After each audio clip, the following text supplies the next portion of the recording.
Arthur! Sylvie shouted, urging me to do something, anything. I cursed under my breath, but I made up my mind. I used static void, stopping time for only myself. As I sprinted toward him, I examined this enemy. Then I realized, and my concentration wavered, and static void shattered. He seemed momentarily surprised by my sudden appearance, but it passed in an instant, replaced by an arrogant smirk. His arms lowered as my old friend, Elijah, greeted me. Long time no see, my dear old friend, Gray. My breath caught in my lungs, and I stumbled to a halt. Elijah, who had been taken by Dreniv during the invasion at Xyrus Academy, was alive and standing in front of me. Elijah, what's going on? How are you? My voice trailed off as our eyes met. This was definitely Elijah, but everything about him seemed just a little off. His hair, his skin, even his age seemed slightly wrong. Elijah walked towards me.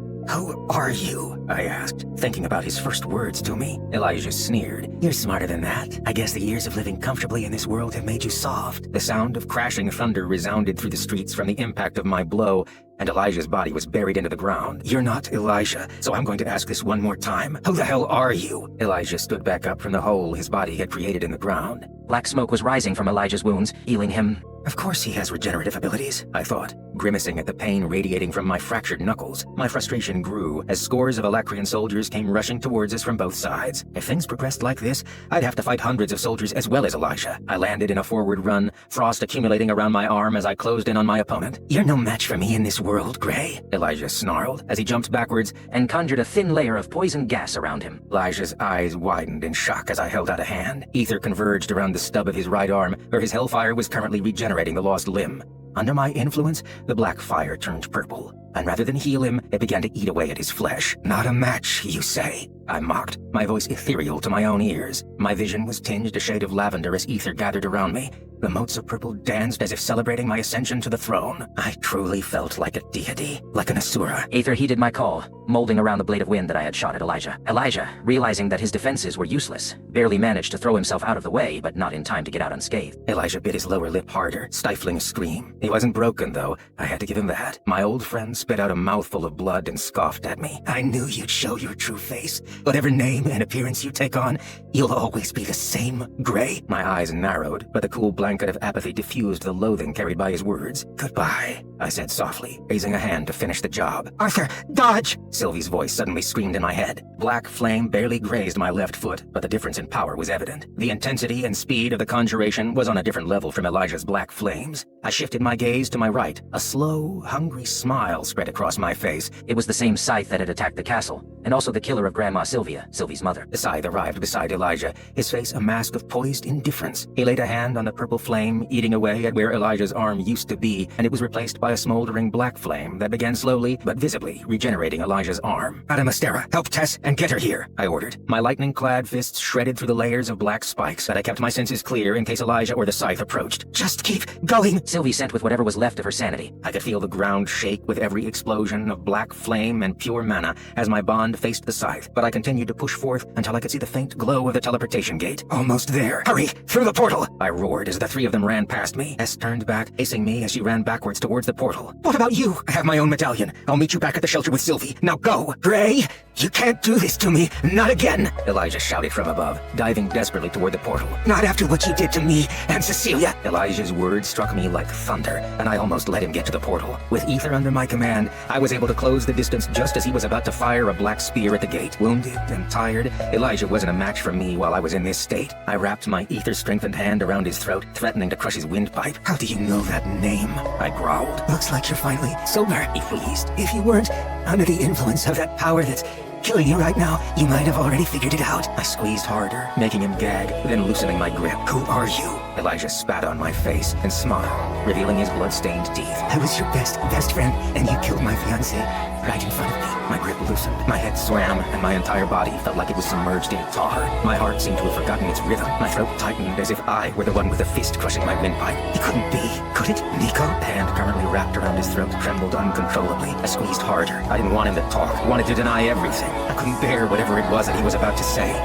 Watch out! Tess's scream jolted me out of my thoughts, but I couldn't fully dodge dodge the black spike that Elijah had launched from the ground. Focus on the gate, I roared. What did the Krona do to you, Elijah? Did he make you say all of this? Elijah's head snapped back to me, and his voice dripped with venom when he spoke again. Do you think even a Krona would know how you and I used to steal and sell whatever we scrounged to the pawn shop, and that we'd use the earnings to keep our orphanage funded without Wilbeck knowing? That doesn't mean... Do you think a Krona knows that deep down you had feelings for Cecilia? I stiffened, and a spinning world suddenly came back into focus. Elijah smirked. His eyes remained cold. Cecilia liked you for a time as well. Did you know that? But she gave up on you because you kept your distance emotionally after you found out that I had feelings for her. Stop. And even when I told you everything I had uncovered about Lady Vera, you turned your back on your best friend for that bitch. And as if that wasn't enough, you killed her. You killed Cecilia in front of me. Stop, Nico, I cried, unable to help the tears rolling down my cheeks. Sustaining the barrier, I looked back over my shoulder, snapping impatiently at Tess. He's trying to destroy the gate. Hurry up and activate it and escape. It's almost done. But what about you and Sylvie? Just go, please. No, Nico shouted. He withdrew his concentrated beam and burst forward to try and get past me. I pivoted and launched myself into him, tackling Nico to the ground and pinning him. Let go, he roared as he flailed, trying to escape my grasp. He looked me in the eyes and said, You owe me, Gray. You owe me for killing Cecilia. So that's what it is. Cecilia died, so you have to have Tess to make it even, I said, disbelieving. Suddenly, there was an explosion behind me. I turned around, just to see everyone on the ground. Madame Estera was missing a leg, and Nymphis was heavily injured, while Tessia was trying to stop the bleeding. To make matters worse, the gate was destroyed, and there wasn't another one nearby. I let the anger fester inside me in order to mitigate some of the pain coursing through my body. Once more, I desperately tried to move the ether, but the motes of purple wouldn't budge. The pain grew stronger with each attempt, and I could feel my body deteriorating. It wasn't fair. No matter how much stronger I became, I always just barely lacked the power to win. Damn it. Just then, as everyone's eyes were on me, I felt hot liquid pour down my nose, spilling on my hand. Hot, your nose? Tess gently touched my shoulder from beside me. Worried, I hurriedly wiped at the blood running down my nose and lips and looked back up to see Cadell's lips curved into a smirk. Your body is breaking down, isn't it, Lance? What? Is that true? How bad is it? He's dying, Nico said grimly. I'll be okay, I lied, shrugging her away. I couldn't even look her in the eye. Instead, I kept my eyes focused on the opponents ahead. Sylvie, don't try and stop me, I muttered, wrapping my degrading body in mana in preparation for one last battle. Would you stop even if I tried? My bond asked solemnly. She took a step to the side as a golden white aura flared to life around her. If you're so bent on killing yourself, we'll go together. Elf princess, if your dearly beloved stays in that form any longer, whether he wins or loses this battle, he'll die. Leave her out of this, I shouted, but by the time I turned around, Tess had already shrugged off Nifia. Tess didn't speak to me, though. Instead, she gripped Sylvie's wrist and asked her, He's lying, right? Tell me he's lying, Sylvie. Sylvie looked at me, but didn't respond. I'll be fine, Tess. I lied again. My words were met with an angry, tear-filled glare. You always do this. You're always ready to give up your life to save me.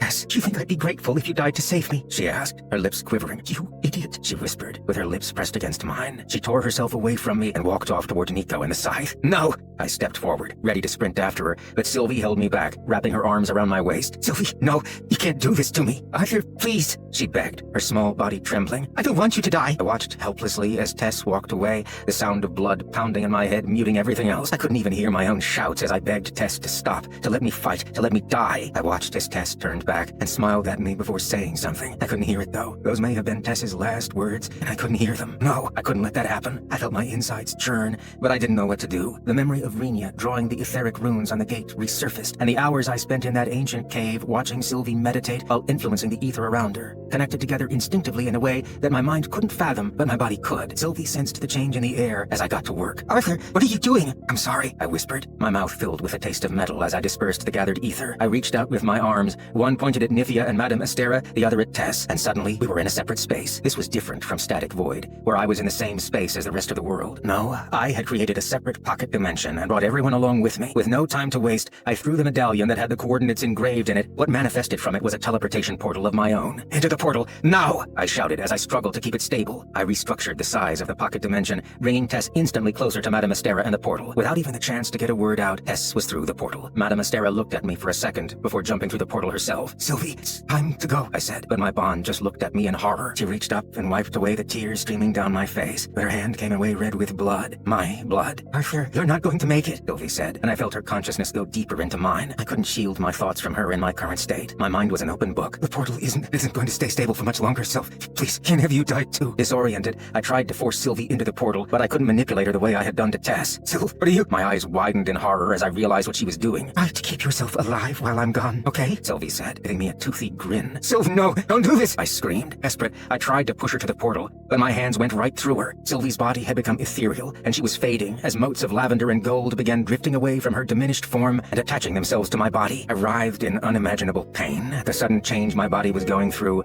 but I held on, unable to pass out. My vision faded as I screamed out to Sylvie, and she pushed me through the portal with the last remaining corporeal limb she had left. Last words engraved into my mind as darkness overcame me. Until we meet again.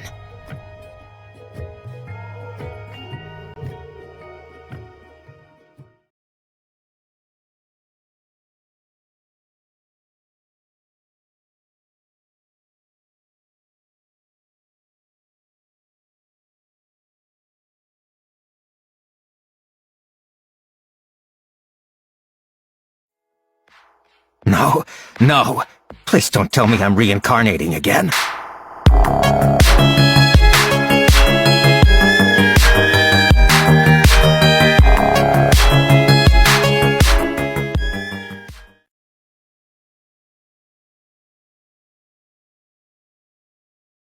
Also, in case you didn't know, I have a Discord server, and here's why you should join it. We got waifus, clowns, furries, demons, lawyers, rebels, terrorists, Taoists, mentally challenged and mentally deranged people, YouTubers, and the worst of them all, Zorua. We got democracy. We got debates. We have tons of fun bots, and it's pretty fun when people are actually talking in it. You can suggest video ideas to me and have feedback from me since I am very active on Discord. You can also assist me on gathering edits for the reactions if you want to. We have beautiful and clean looking channels, good roles. Also, we even have proper moderation, proper mods, something some other servers clearly lack. So yeah, if y'all are interested, then join using the link down below. We need you.